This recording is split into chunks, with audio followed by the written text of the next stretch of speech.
सुबह की ताजी हवा में एक हल्की सी मिठास थी। गांव के बाहर बने सब्जी मंडी में रोज की तरह हलचल शुरू हो चुकी थी। आवाजें, मोल भाव, ठेले खींचते मजदूर, सब कुछ सामान्य लग रहा था। लेकिन उसी सामान्य भीड़ में आज कोई खास शख्स मौजूद थी जिसका वहां होना बेहद असामान्य था।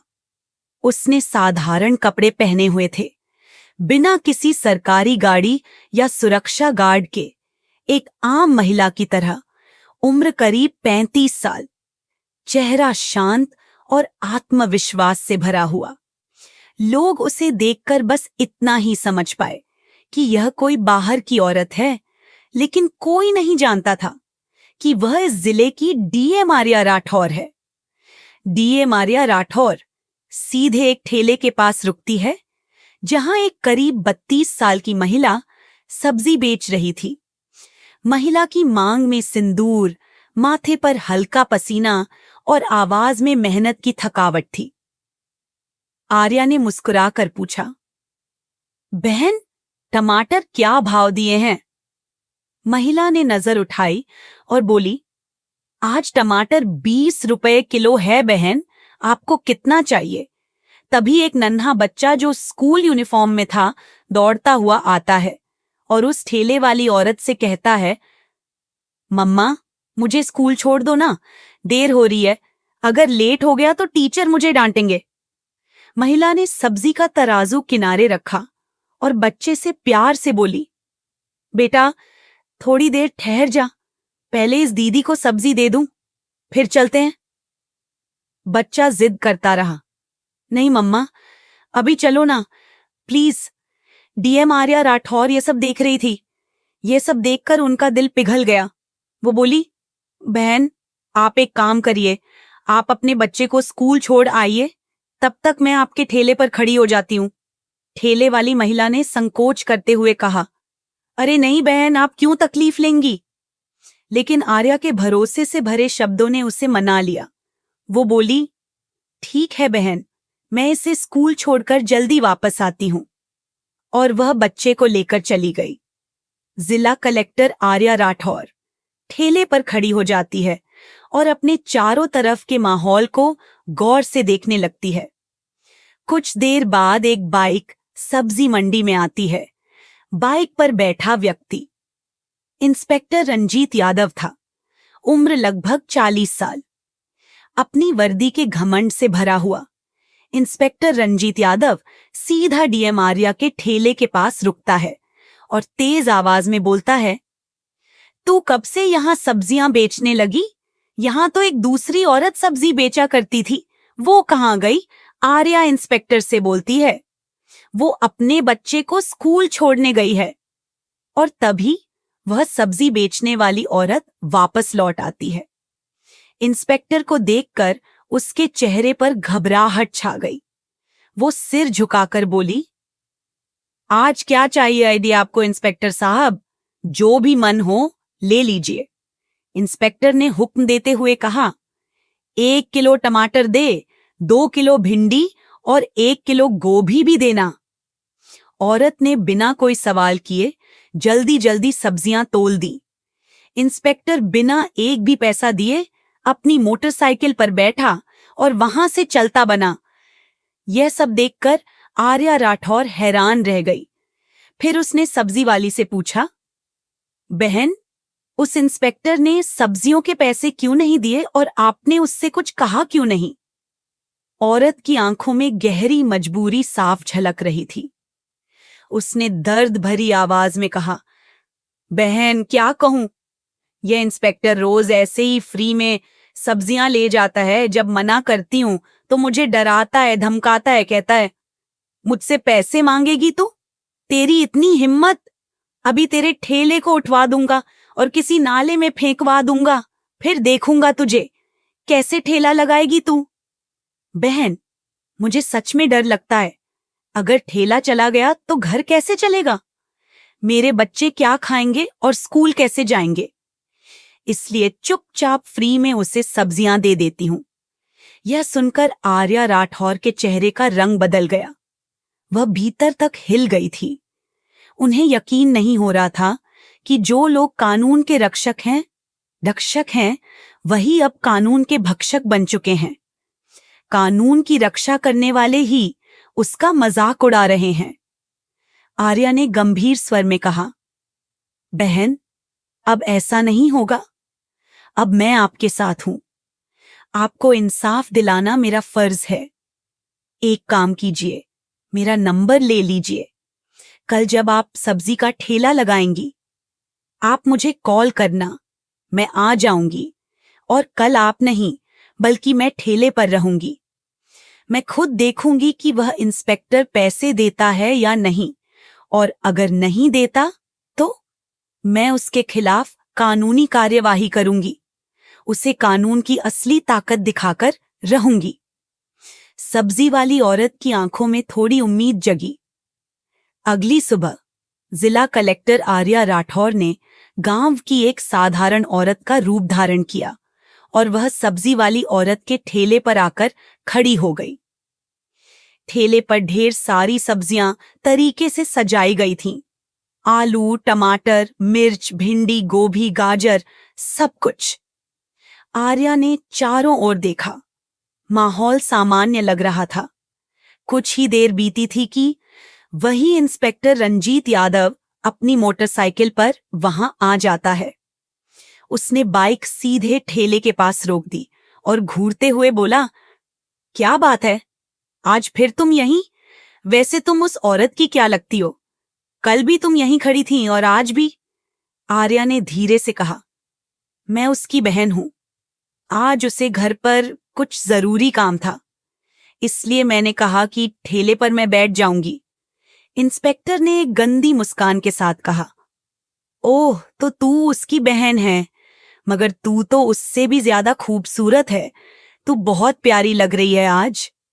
फिर उसने बेहुदा लहजे में कहा, वैसे छोड़ो ये सब, मुझे 1 किलो गाजर चाहिए, साथ में थोड़ा धनिया और मिर्च भी देना।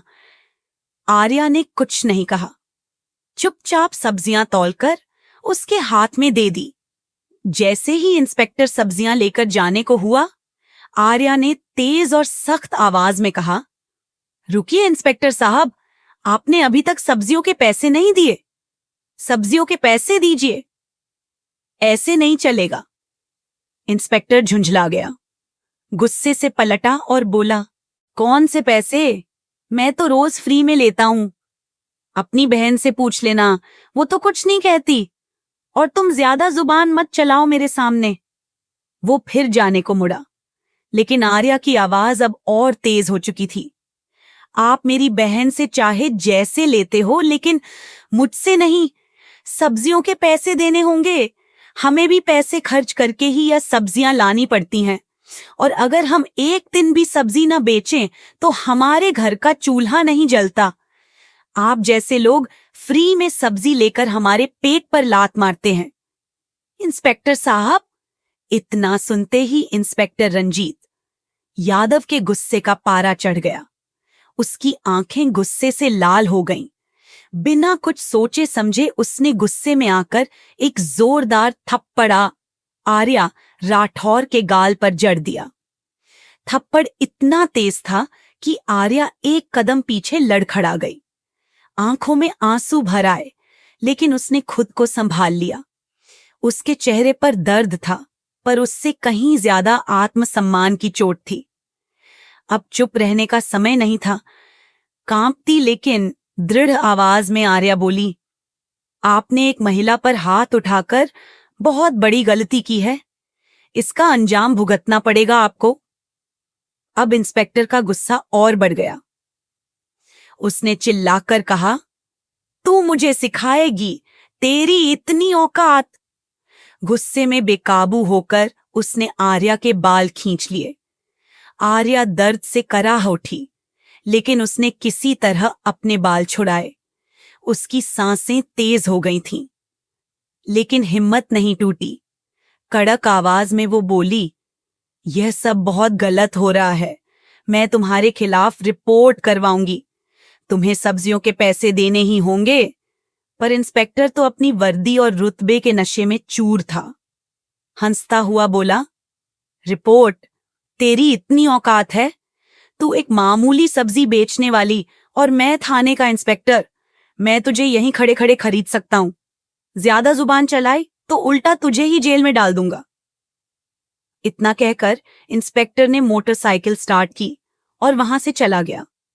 आर्या वहीं ठेले के पास खड़ी थी। उसके अंदर का गुस्सा फटने को तैयार था, लेकिन उसने अभी तक अपने आप को संभाले रखा था। कुछ पल ठेले के पास चुपचाप बैठने के बाद आर्या राठौर ने अपनी जेब से फोन निकाला और सब्जी वाली औरत को कॉल किया। धीरे से बोली, बहन, अब तुम ठेले पर आ जाओ। इस इंस्पेक्टर को अब मैं दिखाऊंगी कि कानून की पावर क्या होती है। जैसे ही सब्जी वाली वहां पहुंची, आर्या वहां से निकल गई। फिर वह सीधे अपने घर लौटी। साधारण साड़ी उतारकर अब उसने दूसरे कपड़े पहन लिए थे।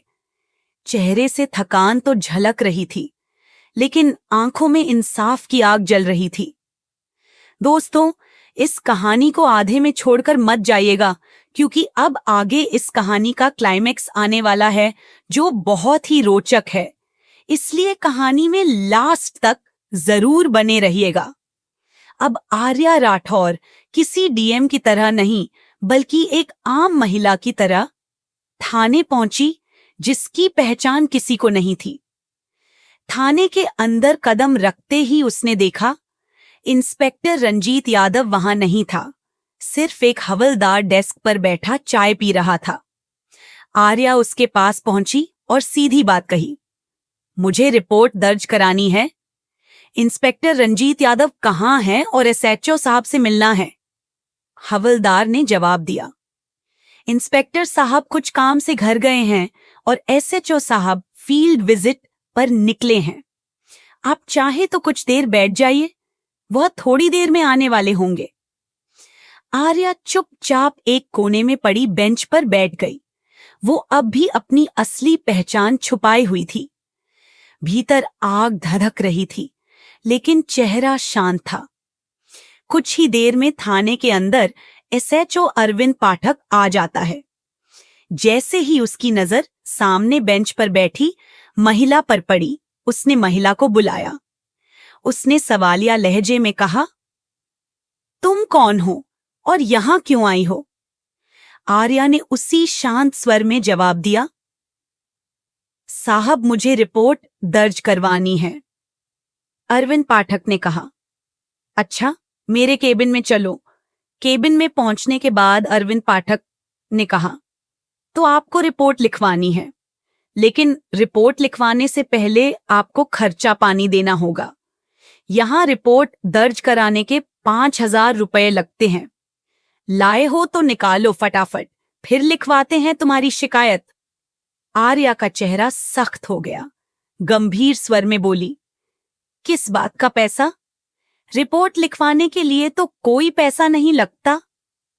ये तो आप सरासर रिश्वत मांग रहे हैं, एसएचओ अरविंद पाठक ने कहा। अरे तुम्हें किसने कहा कि सब कुछ मुफ्त होता है? यहां जो भी आता है खुद अपनी मर्जी से पैसे देकर जाता है, और अगर नहीं देगा तो उसकी रिपोर्ट भी नहीं लिखी जाएगी। अब आगे तुम्हारी मर्जी है। रिपोर्ट लिखवानी है तो पैसे तो देने ही पड़ेंगे। आर्या ने गहरी सांस ली, फिर बिना कुछ कहे जेब से 5,000 रुपए निकालकर एसएचओ के सामने रख दिए और बोली, लीजिए, अब रिपोर्ट लिखिए। पैसे लेते ही एसएचओ ने पूछा, बताओ किसके खिलाफ रिपोर्ट करनी है? आर्या का चेहरा अब सख्त था। उसने साफ लहजे में कहा, इंस्पेक्टर रंजीत यादव के खिलाफ। उन्होंने एक सब्जी बेचने वाली महिला से बदतमीजी की। उसके ठेले से रोज बिना पैसे दिए सब्जियां उठाकर ले जाते हैं, और जब वह औरत पैसे मांगती है तो उसे ठेला हटवाने की धमकी देते हैं। और जब मैंने इसका विरोध किया तो उसने मुझ पर हाथ उठाया। मैं इस पर सख्त कानूनी कार्रवाई चाहती हूं। एसएचओ अरविंद पाठक का चेहरा एकदम पीला पड़ गया। उसके होंठ सूख गए, आंखों में घबराहट सी आ गई। उसने अटकते हुए बोला, वो तो हमारे थाने के सीनियर इंस्पेक्टर हैं।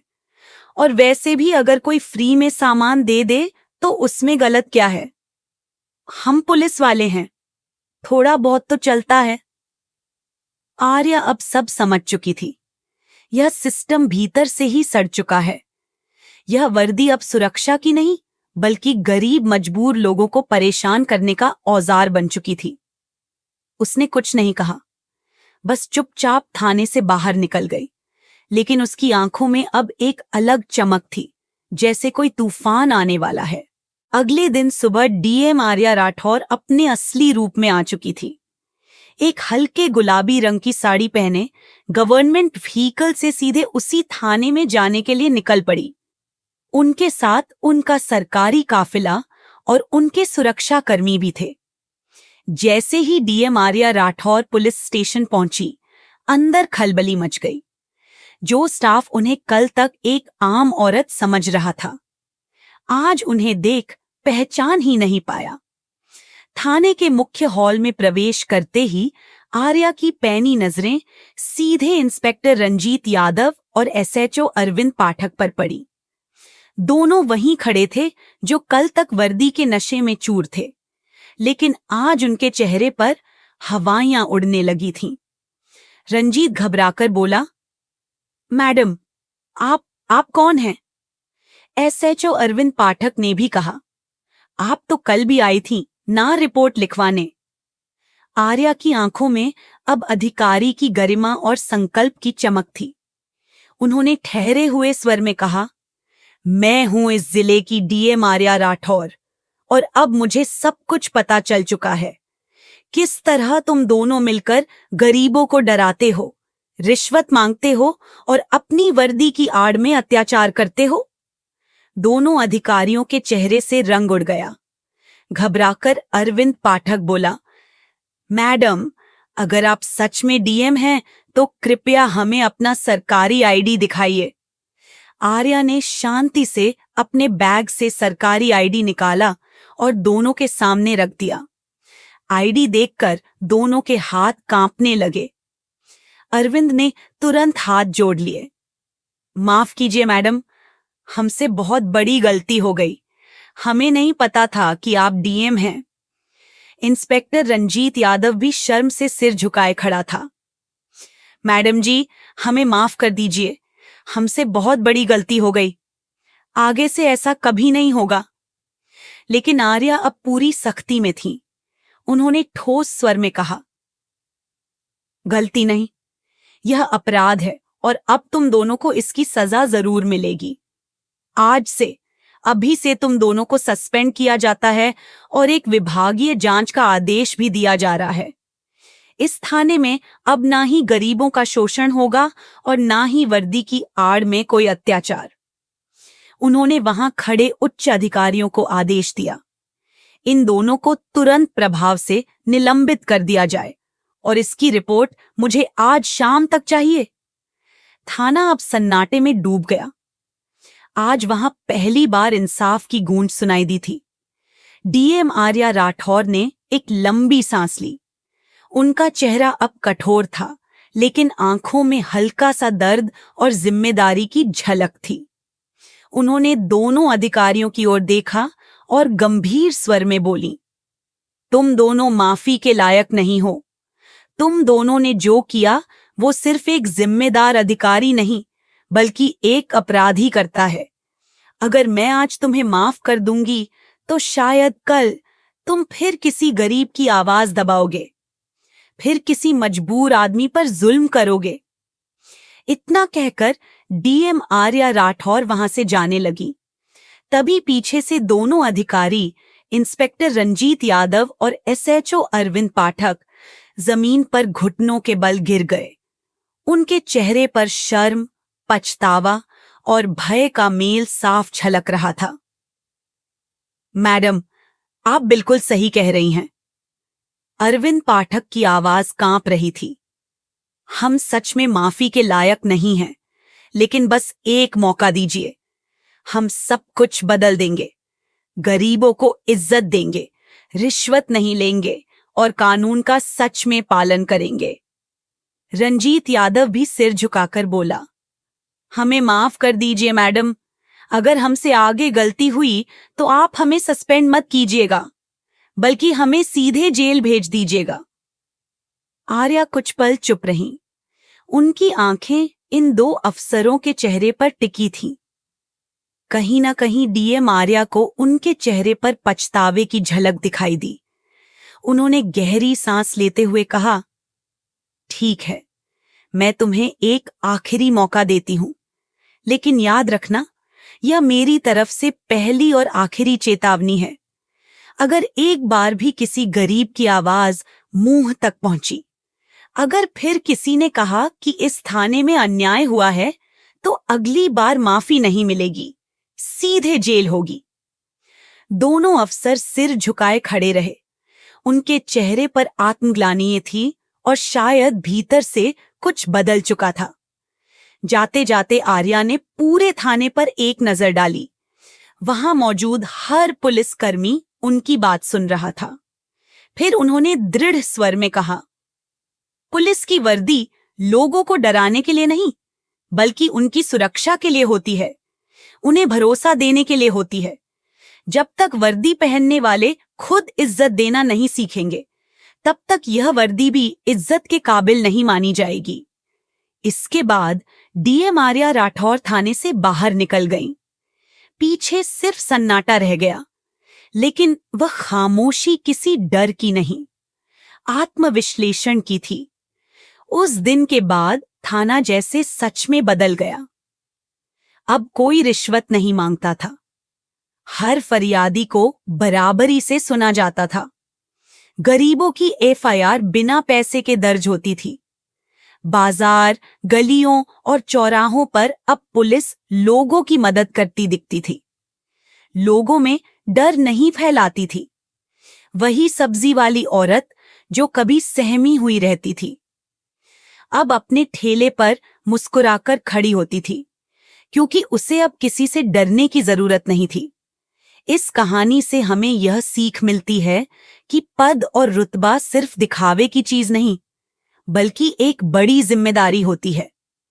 जब कोई अधिकारी अपने ओहदे का इस्तेमाल गरीबों और मजबूरों की मदद के लिए करता है, तभी समाज में असली बदलाव आता है। अन्याय के खिलाफ खड़े होना कभी आसान नहीं होता, लेकिन एक सच्चा लीडर वही होता है जो डर के आगे हिम्मत दिखाए। और सबसे जरूरी बात, वर्दी का डर नहीं, भरोसा होना चाहिए लोगों के दिलों में। दोस्तों, इस कहानी को सुनाने का उद्देश्य किसी को परेशान करना या किसी की भावनाओं को ठेस पहुंचाना बिल्कुल नहीं है। हमारा मकसद ना ही किसी जाति, धर्म, समुदाय या पेशे को गलत दिखाना है। इस कहानी का इकलौता उद्देश्य है आपको जागरूक और सचेत करना। अगर आपको यह कहानी पसंद आई हो तो इसे लाइक करें, हाइप करें